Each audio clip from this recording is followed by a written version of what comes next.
In today's society, understanding human behavior and personality traits has become an important aspect of navigating relationships and interactions. Two concepts that are often discussed in this context are emotional immaturity and narcissism. Both terms refer to behavioral patterns that can impact how individuals relate to others and perceive themselves. In this video, we will delve into the differences and similarities between emotional immaturity and narcissism, exploring their effects on relationships, behavior, and mental health. By examining the nuances of these concepts, we can gain insights into how they may manifest in individuals and their impact on interpersonal dynamics. So, let's take a closer look at the contrasting characteristics of emotional immaturity and narcissism, and how they can influence relationships and interactions. Many commenters found out that the list was useless. Their critique was and is justified. It was reckless of me to write this without any clearer articulation. And I'm taking responsibility for it right now. I was trying to uphold some dignity at the time by not sharing my personal story. Sections of the story are included in this expanded collection. I grew up with one narcissist and one mentally immature, empathic mom. The mixture was turbulent and explosive. My MPD parent made grand gestures towards both my mother and her children at first. Then he'd abandon us. Extreme peaks and downs, volatile responses, and shifting rules became standard after that. Then, for a few decades, replicate the pattern. This partnership exacerbated my mother's narcissistic tendencies throughout time. Her MPD boyfriend coerced her into loneliness, which contributed to her depression. Partly as a result of her own unresolved trauma. And partially because she was still on the bottom end of the cognitive immaturity scale. I'm guessing that this union was, and continues to be, a traumatic relationship between those two. Regardless, as an infant and as an adult, it left me in a very perplexing situation. I went to counseling and support groups for more than 10 years. I over-explained my parents' actions to the point of fatigue. Guidance and help came in a variety of forms. Changing my communication style, controlling my goals, setting limits, and cultivating mindfulness and forgiveness. I tried everything. Just my mother's friendship was a source of worry for me. I had no intention to form a friendship with her boyfriend because I suspected he was a narcissist. My mother was quickly labeled a narcissist by all of the counseling and advocacy organizations. I tried every piece of wisdom about how to live with a narcissistic mother I could get my hands on. I read every book on manipulative mothers I could get my hands on. Nonetheless, none of it suited her, and none of the strategies succeeded. Instead, it left me even more tired and perplexed than before. The personality disorder narcissism is known as. An inflated sense of self and privilege is one of the most well-known symptoms of a narcissist.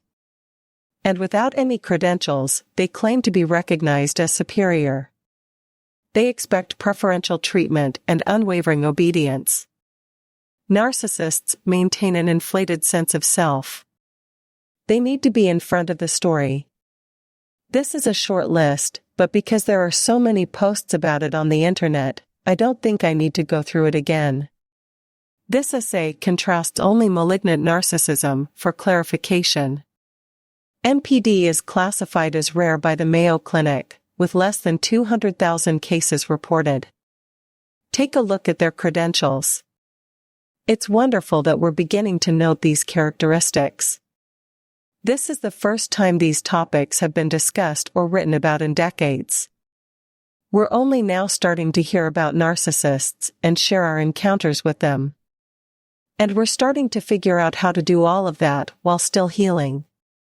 I'm happy we're catching on to these patterns. To be sure, all victims of narcissistic violence should be believed and affirmed. However, it is important to strike a balance here. I won't argue that we have a narcissism epidemic as a society. I might name a lengthy list of causes that have led to this epidemic that has now spanned decades if I put on my sociologist goggles. The ever-increasing reach of public social media outlets is currently fueling an entwined sense of identity and culture. Narcissism is a type of moral immaturity at its most severe. It occurs on a scale of 1 to 10.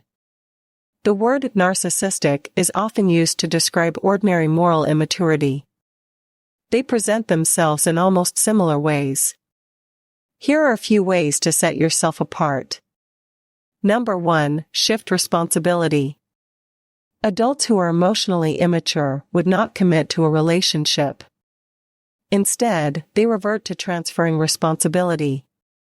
If you convey some deeper degree of something, they can say things like, "I don't understand how you can feel this way."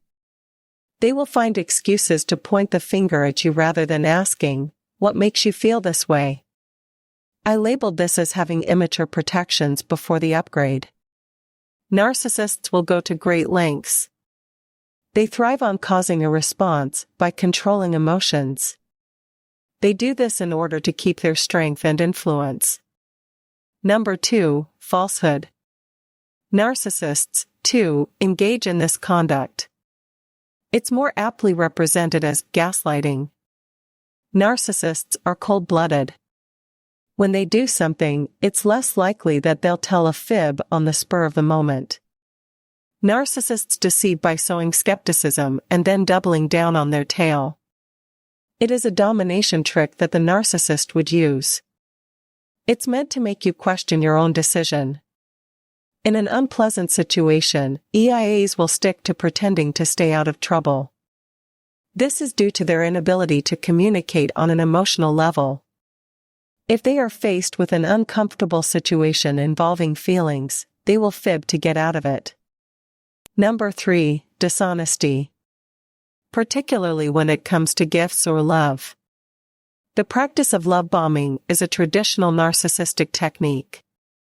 Grand displays of love at the start of a relationship or when they fear they are losing control of circumstances. Before I modified this list, I mentioned that EIAs must be the focus of this discussion. They do, but not in the same way as malignant narcissists do. Gifts that are tone-deaf are more likely to be offered by EIAs. This gifts or affectionate gestures may be hurtful and perplexing. EIAs also approach you with habits, presents, and other items that they will like. It doesn't work the other way around. An EIA will sometimes send you a thoughtful present, making you feel that your friendship is improving. Later, it will revert to insincerity, destroying all desire for a new relationship you may have had. Number 4, commitment struggle.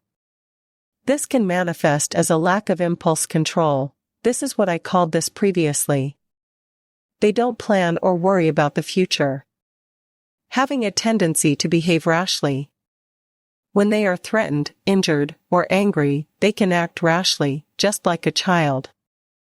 Having a tendency to behave rashly. Adults of a certain age should take a breather and consider their options. Narcissists are cold-blooded and rarely act in situations that aren't in their best interests. Emotional takeovers are a type of emotional takeover that occurs when a person is adults who are emotionally immature experience 0 to 60 emotional escalations. This is due to their failure to commit to a long-term relationship. This also entails shift blaming and deception, as detailed above. They have no understanding of the full spectrum of human feelings. This was on my list of mental escalations before the upgrade. There is something that some narcissists do as well. When things don't go their way, they lash out with anger. This usually occurs as a result of micromanipulations and microaggressions. However, narcissists have a sense of emotional feeling. Controlling and manipulating them is a major source of influence and influence. Number 5, they don't throw something away. Narcissists typically dump, while socially immature adults do not. Again, Narcissists are calculated and manipulate individuals to achieve their goals. They dump you when they no longer have a use for you. It's as if you didn't matter at all to them. In an attempt to suck you back into their orbit, they hoover. However, after that, they abandon you. In the bottom end of the emotional continuum, emotional immaturity does not indulge in the discard. Instead, they'll keep trying to communicate with you. 6 months to a year in, they cry out that they don't understand. I previously identified this as an inability to participate in any sort of introspection. EIAs are incapable of learning from their faults.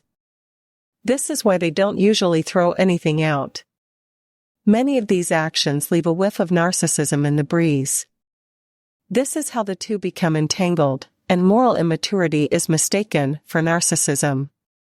It's worth repeating that we do have a growing narcissism epidemic, and that all victims of narcissistic bullying should be believed and treated with respect.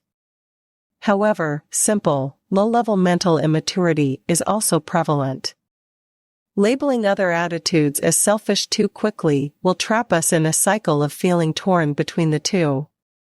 Finally, some of us might feel as though we are constantly ticking off some narcissistic characteristics, but not the whole list. Thanks for watching this video. Don't forget to like and subscribe.